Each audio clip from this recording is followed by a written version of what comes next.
Buat teman-teman yang mungkin pendengarannya sudah terlatih ya, barangkali teman-teman sebagai musisi atau sound engineer yang pendengarannya sudah terlatih dan sudah mencoba Soundcard V8 ya, pasti teman-teman menemukan atau merasakan bahwa Soundcard V8 ini suara rekamannya mendem.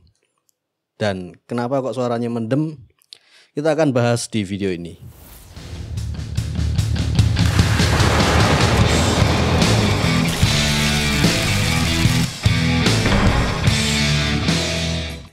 Oke, halo semuanya, perkenalkan saya Meser dari hardtobeat.com, recording on the go. Dan di video ini kita akan bahas tentang kenapa kok Soundcard V8 itu suaranya mendem.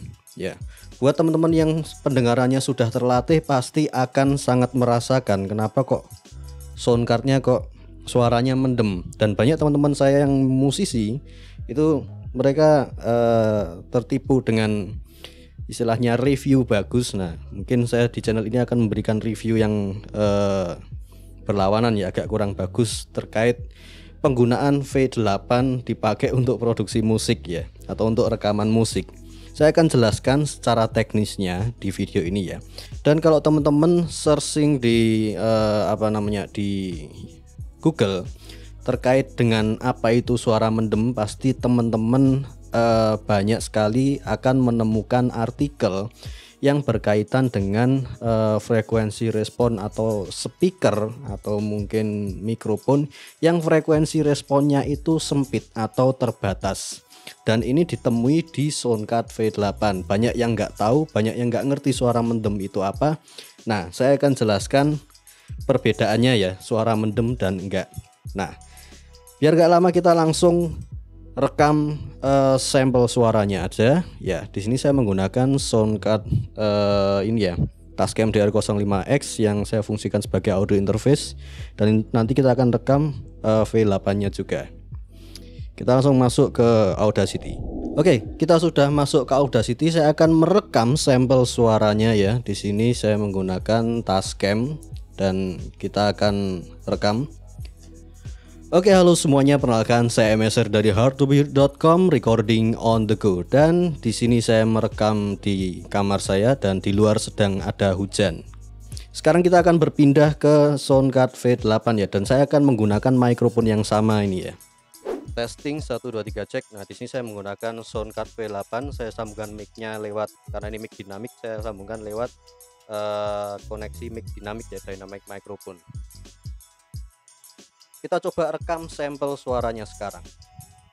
Oke, halo semuanya, perkenalkan saya Meser dari hardtobeat.com, recording on the go. Dan di sini saya merekam menggunakan Soundcard V8 dan di luar sedang ada hujan. Oke, kita sudah merekam dua sampel suara ya, dan ini adalah merupakan dari Soundcard V8 dan di atasnya ini dari Tascam DR05X ya. Bisa dilihat perbedaannya waveformnya ya, sinyalnya lebih besar yang dari Tascam. Ini pun gainnya nggak maksimal, cuman 50%, sementara yang di Tavware V8 ini sudah paling mentok full ya, jadi sudah nggak bisa diputar lagi, udah mentok. Oke, jadi secara gain ya lebih besar Tascam. Kita biar enak kita normalize aja dua-duanya. Oke, kita sudah normalize dengan peak maksimum adalah -1 desibel. Kita coba dengerin dulu yang Tascam suaranya seperti apa ya, kita solo. Oke, halo semuanya, perkenalkan saya Meser dari hardtobeat.com, recording on the go. Dan di sini saya merekam di kamar saya dan di luar sedang ada hujan.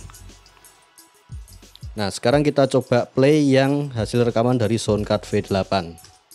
Oke, halo semuanya, perkenalkan saya Meser dari hardtobeat.com, recording on the go. Dan di sini saya merekam menggunakan Soundcard V8 dan di luar sedang ada hujan. Nah, kelihatan kan bedanya? Nah, kurang lebih seperti itu. Jadi suara mendem itu adalah seolah-olah suaranya sample rate-nya jadi low quality banget, jadi kayak suara radio. Nah, ini disebabkan karena V8 memiliki sample rate yang terbatas ya. Kalau teman-teman menemui ada yang sample rate sampai 192 Hz dan atau 128 Hz dan semacamnya, nah kebanyakan itu fake. Pada kenyataannya hasil rekamannya tetap sample rate-nya rendah banget. Maka dari itu kita coba lihat sample rate-nya V8 ini berapa sih sebenarnya. Kita bisa cek ya langsung di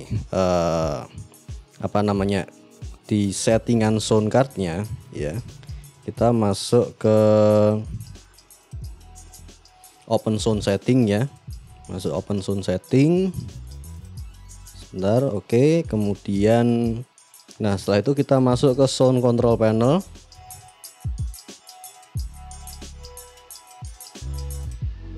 Terus kemudian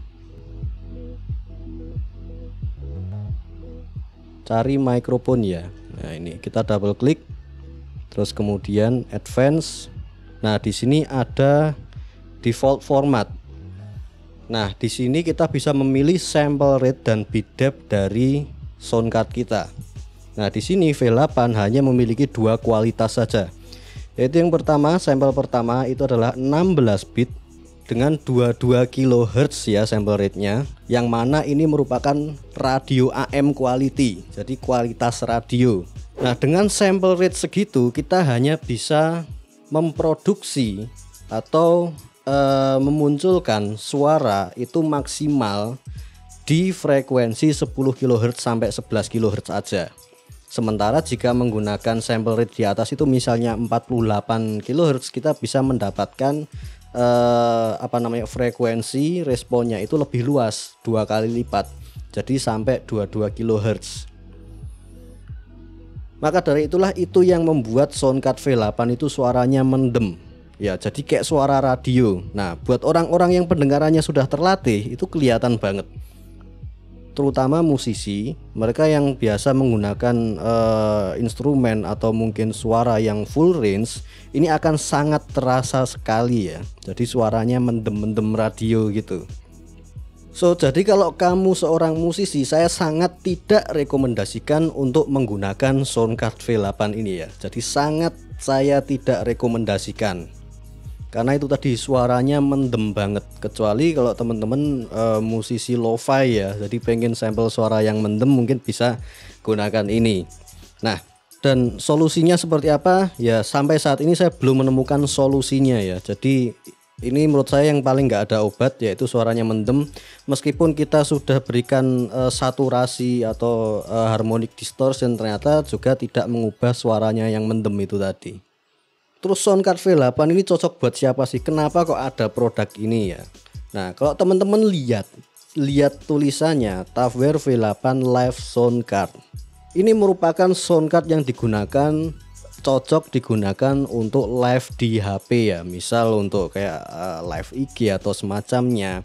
Dan kenapa kok saya bilang cocok? Karena sample rate-nya yang rendah itu kemungkinan besar memang disengaja agar proses pemrosesan datanya itu menjadi lebih kecil dan lebih ringan di device, sehingga tidak menghabiskan banyak resource, karena yang diproses adalah file atau audio yang formatnya rendah. Nah, jika teman-teman pernah melakukan rendering atau nge-convert atau merender format audio MP3, nah teman-teman kemudian menyeting sample rate-nya ya 192 kHz dengan yang 320 kHz ya, atau mungkin di atasnya lagi. Nah, teman-teman akan menemui kapasitas yang berbeda, di mana yang lebih rendah sample rate-nya itu size-nya, filenya itu lebih kecil. Nah, kemungkinan karena ini digunakan untuk live, di mana kita membutuhkan koneksi internet ya, upload download, untuk meminimalisir bandwidth biar internetnya nggak lemot, jadi sample rate-nya dikecilin. Tapi itu nggak masalah ya, karena yang namanya live atau broadcast itu mungkin nggak masalah dengan kualitas audionya, kecuali buat teman-teman memang mementingkan kualitas. Jadi buat teman-teman yang pengen bikin channel cover lagu atau bikin home recording, jangan pernah beli soundcard ini, karena ini hanya akan buang-buang uang, dan kualitasnya juga pasti didengerin sama musisi lain pasti nggak bagus lah, seperti itu. Jadi saya sangat tidak sarankan. Cobalah nabung lah, katakanlah sebulan 2 bulan untuk membeli soundcard yang lebih bagus. Oke, mungkin cukup sekian video kali ini. Semoga bermanfaat buat kamu yang merasa terbantu dengan adanya video ini. Silahkan share video ini ke semua orang yang pernah kamu temui selama seumur hidup kamu. Dan jangan lupa subscribe. Sampai jumpa di video saya selanjutnya.